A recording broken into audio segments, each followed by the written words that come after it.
What's going on, everybody? Welcome into the Jack Ramsays postgame show. Danny Marang, Brandon Sprague. Blazers lose in spectacular fashion.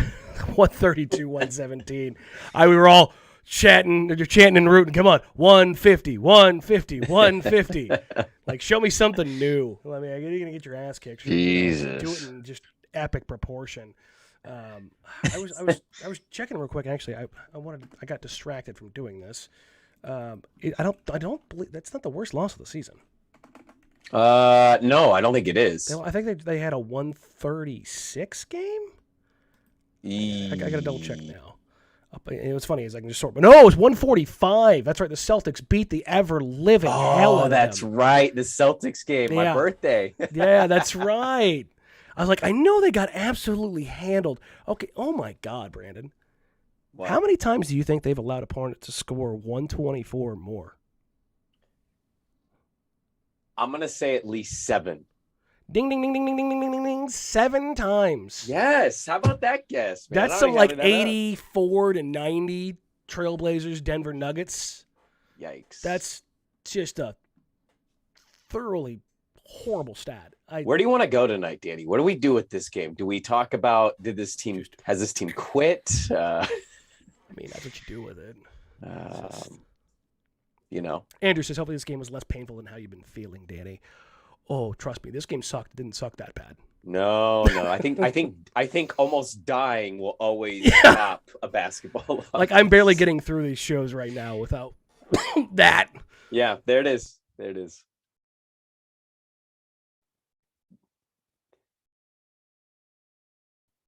was fun. Well, the funny thing is you didn't mute the mic when you coughed, and then you muted the mic when you started talking. Yeah, no, it was great. No, I completely unplugged it. So there we go.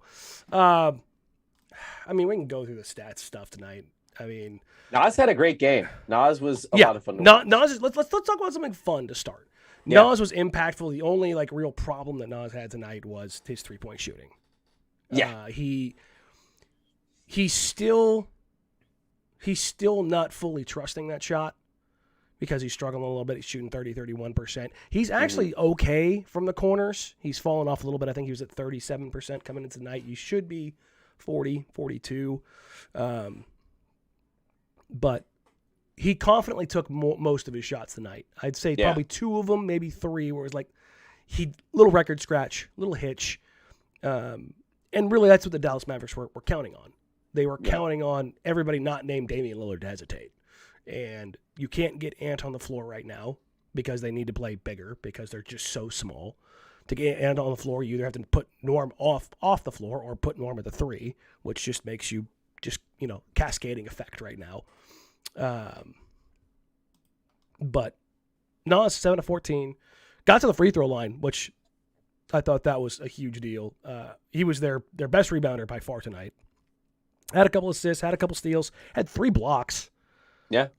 Just shotgun. Just a really active, involved game tonight from him. Yeah. So what's kind of crazy about tonight is the starters got the ever-living shit kicked out of them. Mm-hmm. Epic proportion. -29, -28, -29, -24, -28. What's funny is that last couple minutes that bench unit came in. This is where you don't ever look at single game plus minus. McGriff was a +17. Williams was a +14. Cumberland a +12. CJ Ellaby a +20. Right. And Greg Brown was a +8, and then Ant was a -8. What'd you kind of feel as far as the overall? Let's go your feedback on Nas first, and then kind of go overall your feel of tonight's game. Well, I think Nas just, Nas for me continues to show growth. And I know what you're saying about the 3-point shot, and that may or may not be in his cards for the next year or two. Like, he might be one of those players that it's going to take him a while. He might just be like a 35% 3-point guy, but at best, yeah. I mean, that just might be his game. But what I do and I've always loved about him is he's a lengthy wing who's aggressive and is going to give solid effort every single time. And some nights we've highlighted this, right? Sometimes the stats don't indicate a guy that we watched give good effort and make solid plays. And some nights like tonight, it comes through. And, for basically the entire game for me, he was kind of it in terms of looking around and Norm and Dame and and everybody, I kind of just looked around and it kind of just felt like it was Nas, and then there was everybody else. And so it was nice to see that. He's somebody he worked a lot last year, and coming back from what he had last year with injuries and COVID, and to get to this point and to have nights like this. I know they got blown out. I know they looked awful. I get it. But for a young player like that to have nights like this, they're huge. They're huge building blocks for where they're going. If you're going to get your ass kicked, get your young guys some burn. Right. Right. I started thinking about this the other day, and this is some serious Monday morning quarterbacking. I hated Carmelo Anthony coming to Portland, like with the passion of 1,000 suns. That's because you have no joy in your life. Oh, well, I mean, I wanted to see the young guys play. I wanted to see them get touches. And a part of me wonders, like, if Melo isn't here and they just, throw that 2019-20 season, into the garbage, which they should have done. Mm-hmm. And they let Nas play, and they let Ant play, and they let those guys get some real burn. How much more valuable that would be than watching 36-year-old Carmelo Anthony jack up 15 shots a night. Yeah. Because you're starting to scratch the surface. Like, Nas is an NBA player. Absolutely. But is he a starter? Is this kind of who he is, and he just kind of rounds out some things, he just gets smarter? Like, it is, you don't really know what he's going to be yet because he's still so young. And I think having a little bit more time with him before he got to, next year's his rookie contract is up. Ant's rookie contract is up right now. Just getting just that little bit more, I think it would have been a huge deal. And getting those guys reps in a season that was probably, I mean, let's be honest, it was lost. Everybody's talking, the bubble, I don't care. In the grand scheme of things, it didn't mean anything. For teams like Portland, the bubble meant nothing. Yeah, congratulations, you made it into the playoffs, and you got ceremoniously just baptized by the Lakers. Gentleman's sweep. Yeah, that's just... Is Nas 21? Is he 22? I think he's 21. I'm almost certain he just turned that. Let me double check. Because I was going to say, you mentioned something of like, who is Nas? I was thinking about this like 3 different times watching this game. Like, he has nights like tonight, and he has nights where he scores 7 points. You imagine it's somewhere in between that, but like, what is the ceiling for somebody like him? I don't know if I can put my finger on that yet. I think it's still too early to tell, but I've gone back and forth. I've thought, at bare minimum, to what you said, NBA player, solid, maybe rotational guy. Is he the next level up? Is he key cog? You need him on your team. He'll be 22 in February. So he's 22 still young. in February. Okay, so it turned 22 this year. Or will he eventually work himself up to where you say, that guy in my starting lineup is a nice piece to have? I don't know where I'd fall on that yet. I mean, that's part of the thing of like having those opportunities early on. That's why it's anytime people are like, just kill a guy in year 1 or year 2. I'm like, that's insane. You can't do that. Year 3, that's the year that stuff's supposed to kind of click. Then year 4, I'm trying to see, what are you going to be? What do you project as? Yeah. And then after you get your first real NBA deal, that's when I start going, okay, the training wheels are off. You are an NBA vet now. These are the things you should be doing. And when you don't own up to X, Y, and Z, then it's you're a rotation guy, or you're not a starter, or you are a starter. You've elevated beyond those things, or you're a specialist, or whatever it is. Like it's not a bad thing, but it's just one of those things where like this is so stupid. It's a make or miss league, and I'm not even talking about scoring, but like you have to make the most of your opportunities. If you miss your opportunities, whether they were your fault or not, like you can hear all of those behind the scenes stories of guys who like 2nd round picks. Like, Draymond Green doesn't get on the floor in Golden State if David Lee doesn't get hurt. Mm-hmm. But then Draymond got on the floor, and David Lee, like, no, we got to get this guy out of here. Right. Like, those things, Nikola Jokic doesn't happen unless you've got a front office who's like, hey, this guy looks like he's pretty bleeping skilled, right? Which I think is the most, frustrating part, what you're saying. And I don't know if maybe we've said this before, but who knows at this point. But I think that was what's most frustrating is, I enjoyed the Melo experience just from I liked Carmelo when he was at Syracuse, yada, yada, yada. But to what you're saying, this is what's mind blowing, I think, from the Neil perspective. Instead of Neil saying, I got these 2 guys, I got Dame, I got CJ. Look how they developed. I've got these two guys. Let's see what they can turn into. And even though they're younger than Dame and CJ, maybe they can, if we can get enough minutes, they can mature faster than what their age is. But Neil wanted to doing that. Yeah, instead of doing that, Neil went the other route, and those are puzzling moves to me, man. Like that's a decision. I think you look back now as we watch these two young guys get burned, and you just kind of wonder why didn't you maybe play those guys? I don't want to sit here and like bang my own drum, but like that was what I said at the time. Like, listen, I don't like Melo's game. It's never been for me. Is he a first ballot Hall of Famer? Absolutely. I'm not going to begrudge any of that stuff. I just did not want to watch his game. Then it was, he's been clearly given 15 shots a night. Like it's written in stone. He's going to jack. And Ant was turned into a portable ball dispenser. Yeah. Like, here you go. Here you go, Melo. Here's your post up. Nas couldn't get on the floor. Like, in that season, when things were really bad, do you remember how bad that December, January was? When Zach's shoulder went, and then everybody went down, and then they got so desperate that they were like, hey, Melo, we'll guarantee you 28 minutes and 15 shots a night. And then all of a sudden, I'm not blackballed anymore. Right. And all that nonsense. It's just one of those things. I don't want to belabor this too much. Nas had a good game tonight. And I hope that, like, we have again beat this drum all season long. The young guys have been the joy of this season, right? When you look at when you look at tonight's game, it was very adamant, very clear that the Dallas Mavericks came out with one particular game plan. Hit him inside. Absolutely punked him inside, and 5 eyes on Damian Lillard at all times. Dunk. How many dunks did Kristaps Porzingis have by himself? Like 6? Probably. Legitimately? I haven't looked at the box score yet, but they, in the second quarter, before the first half ended, I think they had 36 points in the paint. God. You know what? What do they end up with? Team stats, points in the paint. 68. So they were on pace for 72, so they slowed down. Portland had 30.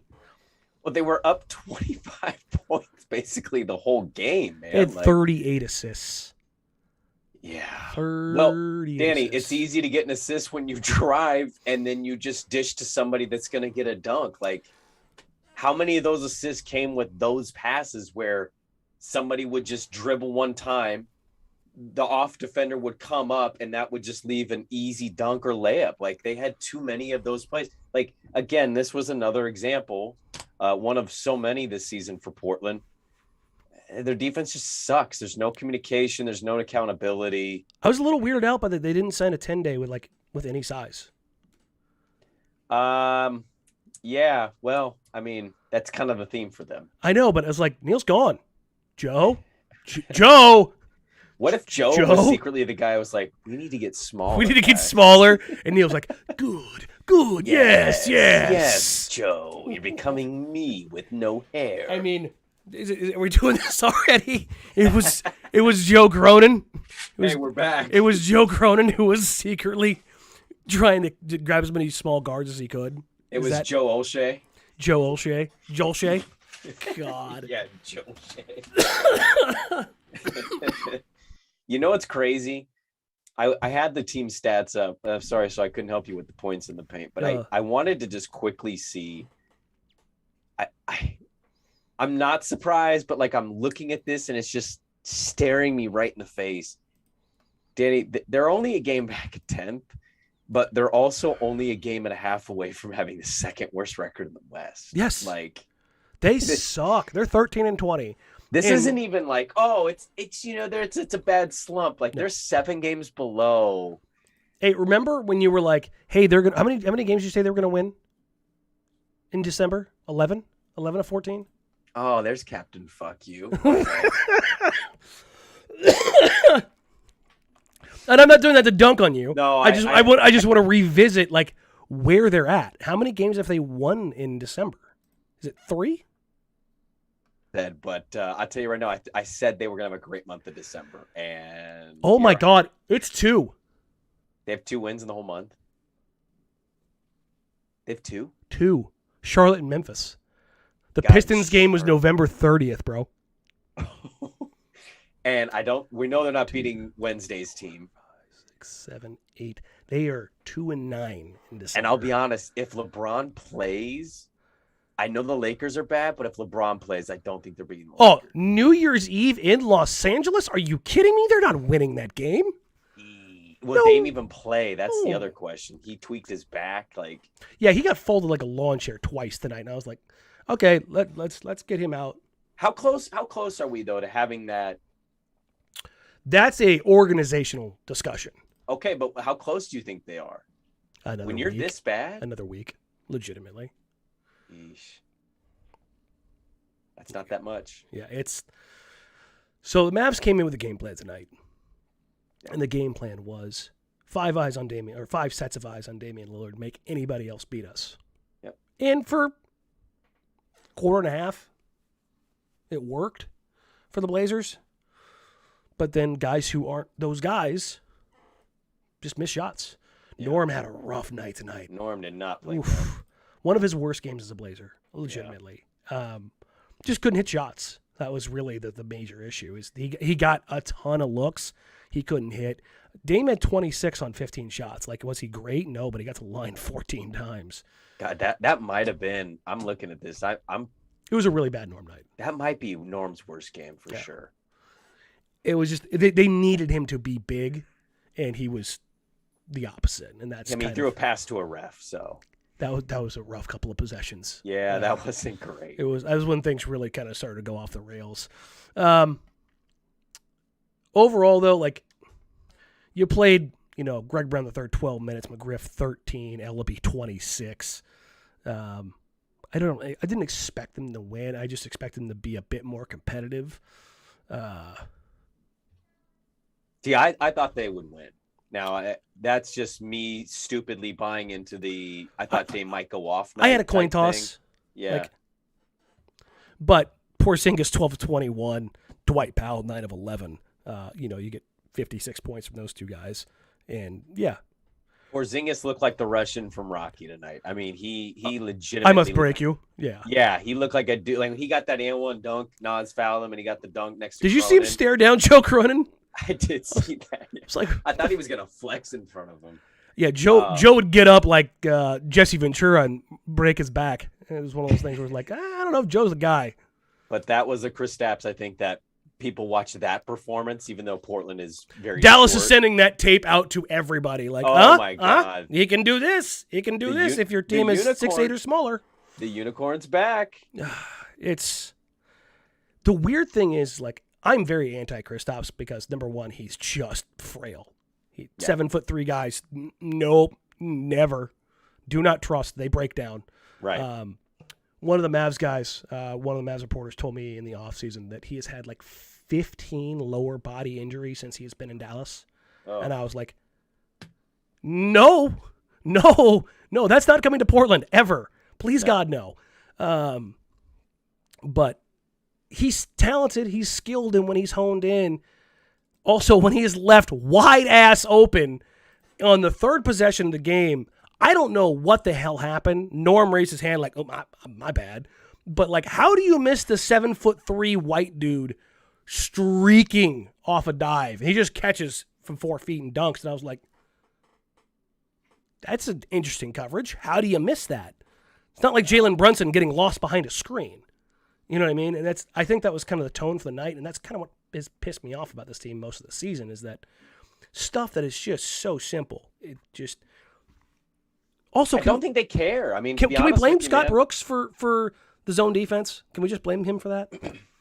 I mean, I think you want to blame Scott Brooks, so sure, I'll let you blame Scott Brooks. But it's the worst zone defense I've ever seen, consistently. Oh, by a mile. It wasn't just him diving. It was also how many times did he just shoot wide open threes? He just kept shooting them as if they were free throws, and nobody thought, oh, let's go defend the dude out wide. To me, it's really just kind of reflective of the season so far. Do you blame them for not caring right now? No, because I think there's a certain level of yes, because You're professional athletes. Paid to give a shit. But you know what I mean. No. Like the writing is not just on the wall. It's like, but Danny, Looney Tunes rubber stamped on your face. Yeah, the writing was on the wall when they got to camp, and they knew that, and that's why they told us, "Hey, it's going to be a minute." It's not going to be a minute. It's not going to ever happen. Yeah. That's basically what we needed to be told. But no, I mean, they know changes have to be made. Yeah. Changes are going to be made. Everybody in that locker room, except probably Dame, maybe the young guys, maybe, are all kind of feeling, I could be packing my shit. Where am I going to be at next month? Yeah. Talking to their agents, and that's just one of those things. I've seen a lot of people in the chat talking about the tank. It's not going to happen. Well, here's the thing. I don't know if in what way. I think they're tanking without trying to tank. Here's the thing. Like, they would have the third worst record in the East right now. No, they're a bad team. They're awful. Like, they legitimately if they can get Dame to shut down, which I don't think you'd have happen until the All-Star break. I think he's going to make a hard charge to try to make the All-Star team because this is like legacy stuff. You know what I mean? Is it though? It is. People really go like, "Oh, he had 7 All-Stars, not 8." Yes. Because if Damian Lillard, let's say he gets to 10, 10's a big number. Yeah. He's got a lot of years left. He wants to surpass Clyde in every way. He wants to make it so there's no mincing of words that he is the greatest trailblazer of all time. He wants to break Clyde's scoring records. He wants to climb that mountain. Which, by the way, he will break Clyde's scoring record relatively What's Clyde's soon. All-Star appearances as a Blazer? I want to say it's 8.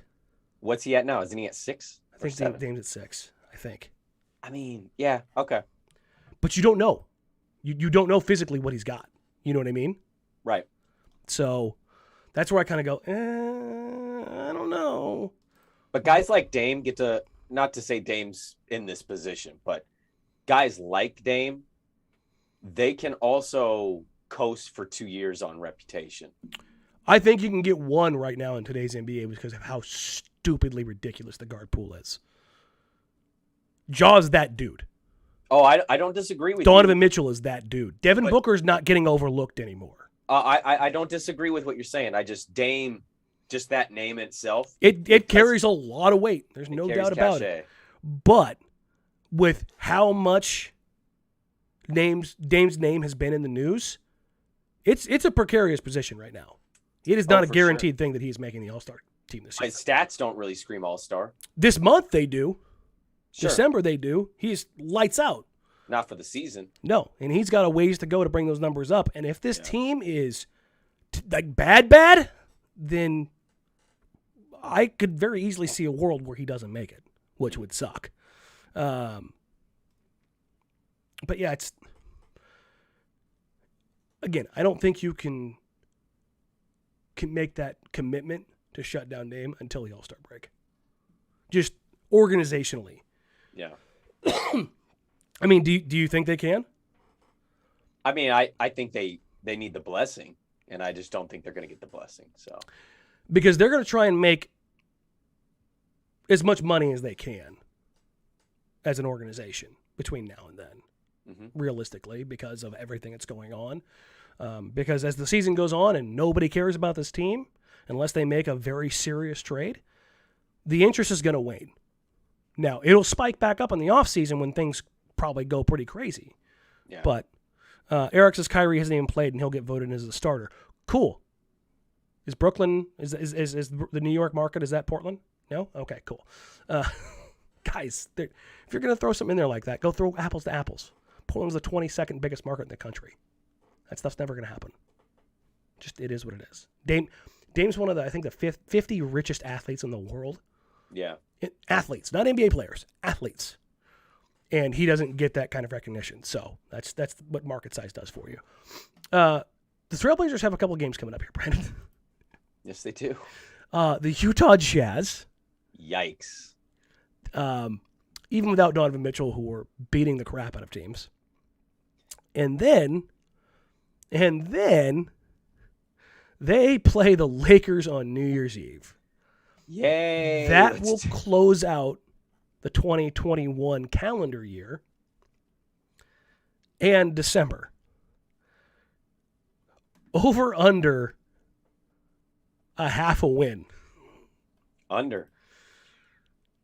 Yikes. I'm sorry. They're not that Utah's going to lose to Portland even without Donovan Mitchell. Like, it would be the most Portlandy thing ever for Portland to win that game. I don't buy it. I don't think they have the horses right now or the wherewithal. There's no evidence. There's no evidence to suggest this team, like they had that couple game winning streak, and I think some people might have thought, oh, is there a little life here? And then they went to New Orleans and absolutely crapped the bed. And then tonight, like, I get it, you're outman size-wise, but just straight up no-show. You just got your ass kicked by Dallas tonight and bullied around. I'd imagine Utah's going to do the same thing. And again, the Lakers are an S show, but if LeBron's going to play, I think he sees a weak opponent like this and he says, yep, we're going to exploit that. And I just have a hard time seeing them beat LA and LA. So as of right now, the Blazers are 13-20. They're a half a game ahead of the Oklahoma City Thunder. Yes. Yeah. Who have one real player and like a bajillion draft picks because that's how they want to build their future. They are 3.5 games ahead of the Houston Rockets. One of the Blazers' wins is against the Rockets, who is openly tanking this year. So they have lost to New Orleans. They have lost twice to Sacramento. To the Kings. They've lost to the Spurs, who were in front of them, the Mavericks, obviously the Clippers, the Grizzlies. So their best win of the season very clearly is against the Suns. And in that game, Downer Danny was out in full force because I was like, I'm not buying this team right now. It's one of the Suns' 7 losses. It was a game 3 and 4 nights to start the season. So it's like I wish there was something more positive to look at here. Because I can only sit here and sing the praises of Nasir Little for so long. Yeah. Like, Dame played okay tonight. I didn't think he played that well. I mean, I thought okay is probably the best way to put it, but like in terms of Dame's like the bar, don't get me wrong, he forced some shots tonight. But he was like, shit, I got to do something. Mm-hmm. And that's kind of where Portland is as a team right now. But the problem is, we don't know what Joe has really been or not been empowered to do. Like he says he's empowered to do everything. Take it to the 1 yard line, right? And then get the green light. Is that really empowered, though? Well, I don't know. I mean, every GM or president of basketball operations, when fully pressed, says the same thing. Well, their home record, by the way, and their away record. Yeah. So, Control Creed says the trades have to be coming, right? Yeah. Otherwise, it is going to be a slow burn. And if they don't make any moves, it will be more toxic than making moves. What does a non-move tell you? Does a non-move the team's tell up for you sale. Anything? Oh, okay. If they get through the trade deadline with only getting under the luxury tax, the team's up for sale behind the scenes. That would be my immediate like I know a couple people who have been pre-cleared by the league that have had discussions, but nothing beyond that. But that's what I'm waiting for. If they get up to the deadline and they don't make a no BS move, that's tough, man. That's just throwing a year out the window, all because you were too cheap to get rid of Neil Olshey and make real decisions in the offseason. Oh, absolutely. And you're playing with people's money at that point in time. You wasted a year of Damian Lillard's prime. Brady asks, is CJ going to play another game? They said a week they'll reevaluate and see how he is. I don't know. I kept saying no, but now I'm at a point where I'm wondering. I mean, it wouldn't shock me, I guess. I see a lot of people in here just saying tank. I can say tank all I want. Tank. It doesn't matter what the hell I want. It's an organizational decision.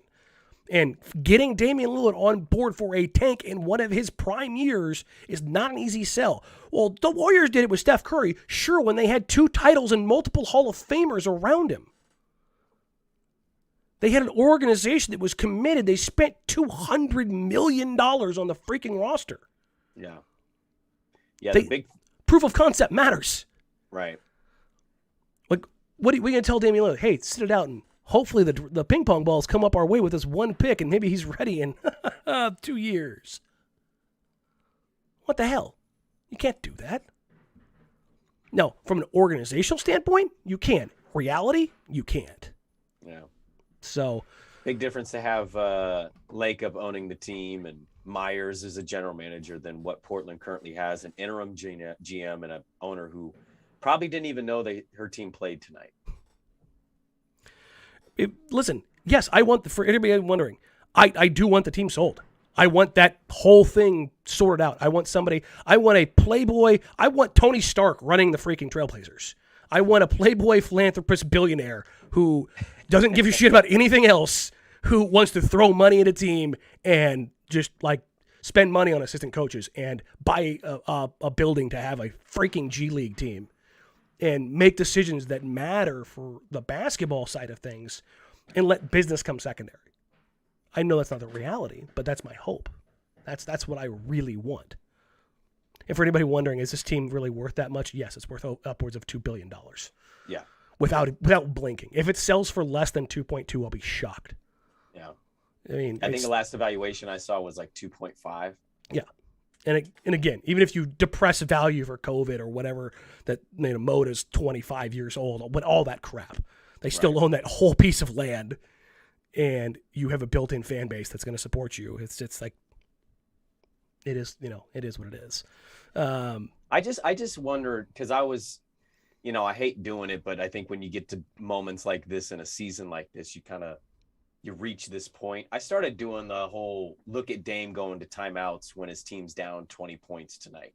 Slowly walking, hands on his hips, looking down. Yeah, like how did it get to this point? And I wonder for him, I know everybody in the chat's throwing out tank and whatnot, but at what point for him does he start evaluating some of these options that he already did out there? We talked about this, and some just thick-skulled, just mouth-breathing monster on Twitter the other day who said I was saying that Dame is leaving in the offseason. You and I talked about this ad nauseum.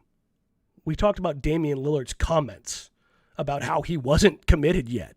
He didn't know what he wanted to do. He very clearly looked at the grass on the other side. There's no doubt about that. His words are out there. If you can't read between the very, very, very, very wide lines that were there, it was a bit of a power struggle of no, I don't think I'm digging this. Yeah. So, again, and you and I talked about this, God knows how much off the record, he's not going to force his way out of the All-Star break. No, I guess I didn't so much mean by that him trying to get out of Portland. I meant more of I wonder if it occurs to him to kick around the idea of maybe caring about the health, sitting it out for a while. Oh, you mean actually sitting down? Yeah, just really evaluating that in terms of I don't know, the cost analysis of it all, right? Of playing these games out that don't matter. These trash ass games where your team's probably still going to lose, like Utah on Wednesday. I get it. He loves to play against Utah. He played in the state of Utah for college. I understand it. I'm not dismissing it, but ultimately you put yourself in a tough physical position. Your team still loses by 20 points. You creep closer and closer to having the second worst record in the West.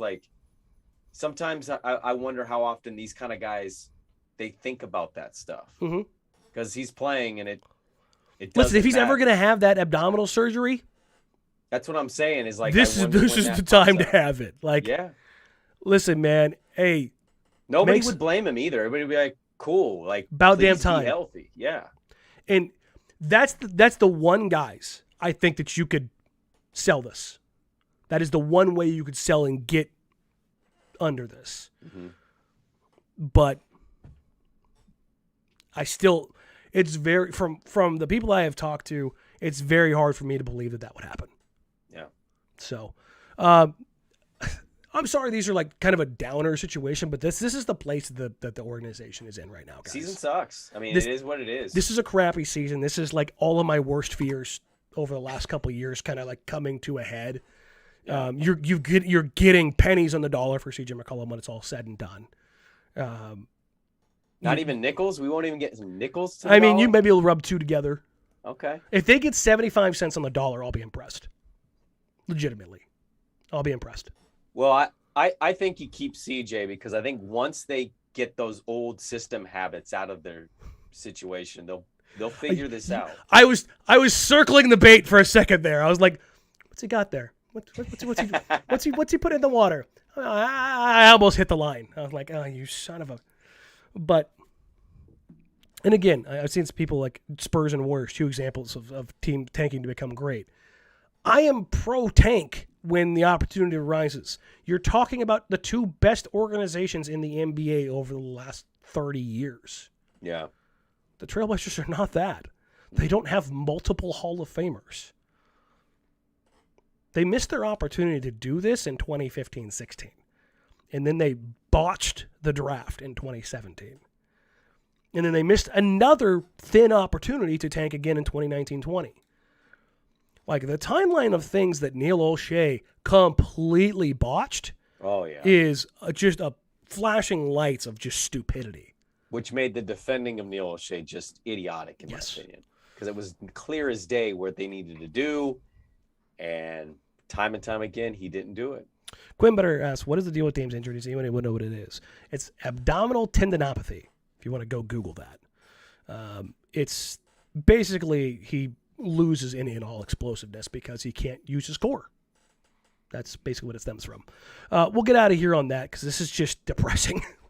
But we will have you guys covered for the pre and post game for the game against Utah Jazz on Wednesday. And then New Year's, you know what? On Wednesday, we'll do the watch party. My voice made it through this okay. So I'll set it up with the playback guys, and I'll do the watch party. Brandon, you can if you want. If not, I know you're still under the weather. So hopefully by Wednesday I'm not. Jeez. Yeah, trust me. I'm at like day 8 now? Day 8, day 9.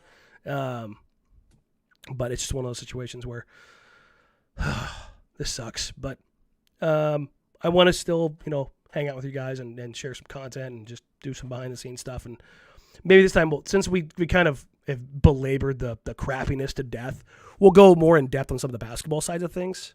If you guys have questions about certain things during a game, coverages, pick and rolls, what they're looking at, what they're looking for, what guys the communication looks like. That's stuff that I kind of want to dive more into in those watch parties. I think that'll be fun. If you haven't already, please like, rate, review, subscribe. Help us grow the show. Help us grow the podcast. The podcast will be back. We will do a live show on Thursday. That'll be the first live show back. And I do have a special announcement for anybody else who's still here. For anybody who watched Blazers Outsiders, my former co-host. Now I get to repay Brandon because I hop on with Dirt and Sprague in the morning pretty regularly, and I get to be the mistress. Joe will be my mistress. Oh, there we go. Or excuse me, Brandon will be the mistress. Yes. As Joe Simons will hop on tomorrow, Wednesday night against the Jazz. Bring on the old wife. Yep, bring it on the old ball and chain. The old ball and chain. I'm fairly certain Joe will be at least 2 makers deep at that point in time. Highly encouraged to have your adult beverage of choice during that evening's contest, as I'm sure it will either be an epic shellacking or the weirdest Blazers game of the season if they win. Right. So, thank you all so very much. We appreciate you. You can find us on social media at Jack Ramsays, at Danny Marang, at Brandon Sprague. We will catch you guys on Wednesday. Take care. Stay safe.